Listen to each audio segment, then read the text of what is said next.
Ya, wakati ambapo unakwenda kustaajabu maajabu ya ulimwengu katika mbuga za wanyama, katika mapango makubwa au ulimwenguni kote, maajabu mengine yapo ndani ya moyo wako. Moyo wako. Moyo ni miongoni mwa maajabu ambayo unatembea nayo kila siku.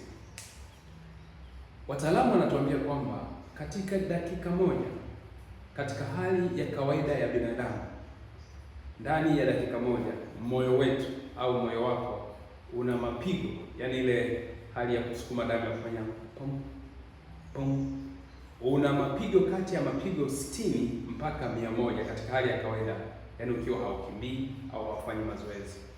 Tafsiri yake ni kwamba ndani ya masaa 24 moyo wako utakuwa umepiga mapigo sio chini ya mapigo 86,400 ndani ya masaa 24.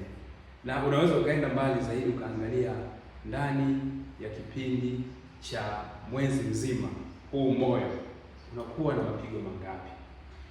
Kwa hesabu ambayo nimeifanya, ukichukua hayo mapigo 86,000 hivi na 400, ukawa unatafuta sasa ndani ya kipindi cha mwezi mzima, mwezi mzima, je, moyo wako utakuwa umepiga mapigo mangapi? Utapata mapigo ndani ya mwezi mzima ni zaidi ya milioni 2,500,000 na kidogo. Hii ni kwa kipindi cha mwezi mzima, lakini tunafahamu mwaka una miezi 12. Kwa hiyo tunaweza kufanya hesabu pia tukapata mwaka mmoja moyo wetu utakuwa umefanya mapigo mangapi. Hapa nataka nikwambie, yani nataka uelewe tu muujiza ambao unatembea nao wewe mwenyewe kuwa ni maajabu, na una kila sababu ya kumshukuru Mwenyezi Mungu na kushangaa ni miujiza gani ambayo uko nayo wewe mwenyewe. Sasa ndani ya mwaka mzima huu moyo wetu una mapigo zaidi ya milioni 31.1 na point kadhaa zinaendelea. Hii ni ndani ya mwaka mmoja. Ina maana kwa mfano hivi sasa nikitaka kuangalia tangu nilipozaliwa siku ya kwanza mpaka sasa nina mapigo mangapi? Moyo wangu umepiga mapigo mangapi? Kwa hiyo naweza nikachukua miaka yangu, let's say nikachukua miaka 50, nikazidisha mara mapigo milioni 31.1.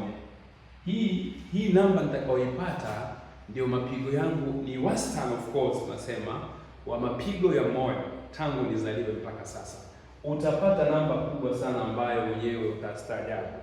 Pointi yangu ni kwamba miongoni mwa vitu ambavyo tunatakiwa kushangaa na kumshukuru Mwenyezi Mungu ni moyo wako. Na ndio huu moyo ambao tukisoma vitabu vitakatifu vinatuambia linda sana moyo wako kuliko yote unayoyalinda. Swali linabaki, mimi na wewe tunalinda nini? Lakini tukizidi kuzama katika maneno ya Mwenyezi Mungu yanatuambia kwamba kuna kipindi moyo unakuwa na mawazo. Na katika maisha ya kawaida ya kila siku upendo unaenda moyoni. Utakuwa umesikia mtu anasema moyo wangu umempenda sana, au moyo wangu hautaki hii kazi, au moyo wangu umeumia. Kwa hiyo tunapozidi kwenda mbele, miaka inapozidi kuongezeka, tafsiri yake ni kwamba mapigo ya moyo yanazidi kuongezeka. Na tunapozidi kuumizwa na matukio ya hapa na pale, ina maana moyo wetu unapitia nyakati tofauti na changamoto nyingi sana. Moyo unaelemewa, kwa maana hiyo moyo unachakaa. Nikapata wazo la kuja na falsafa ya kuwa na moyo mpya, na ndio maana mimi napenda kuzungumzia moyo, alafu naweka neno la pili hapa, moyo mpya. Hichi ndiyo kiini au ndiyo central agenda ambayo utakuwa ukijifunza hapa kila siku ya Jumapili, agenda ya moyo mpya. Na kwa kuanzia nimetengeneza kajitabu haka kadogo ambako nimekaita moyo mpya, ambacho kilibarikiwa na baba askofu wa jimbo kuu la Dar es Salaam, askofu mwenye heri Henry Mchamungu. Hichi kitabu kina matoleo matatu. Hili ni toleo la kwanza na lenyewe limeangaza mambo matatu: maarifa, ufahamu na mabadiliko, kama njia za kutusaidia kwenda kwenye kituo kingine cha kupata moyo mpya. Mimi nahitaji moyo mpya, na bila shaka na wewe unahitaji moyo mpya. ni namna gani siku zinavyokwenda, moyo unapofanya kazi kubwa kama ambavyo tumeona, tunawezaje kuhakikisha moyo wetu unaendelea kuwa mpya, na pale ambapo tunahisi kabisa kwa hisia zetu, kwa matukio tuliyopitia, tunaona kabisa tunahitaji kupata moyo mpya. Na pengine kama kungekuwa kuna duka linalouza moyo mpya tungekwenda kununua moyo mpya. Lakini katika imani, katika nadharia ambayo nakuja nayo, tukiifuata tunafika sehemu ambapo tunaona kabisa kwamba moyo wa zamani tumeweka pembeni, tumekuja na moyo mpya. Na kama nilivyosema, yako mambo makubwa matatu. Kwanza ni ufahamu wetu, tunawezaje kuconnect na moyo na maisha yetu ya kila siku. Lakini cha pili ni maarifa, ni knowledge. Ni namna gani tunaweza kupata knowledge sahihi kuhusu maisha na moyo wetu. Na cha tatu katika tolo hili la kwanza la kitabu hiki ni mabadiliko.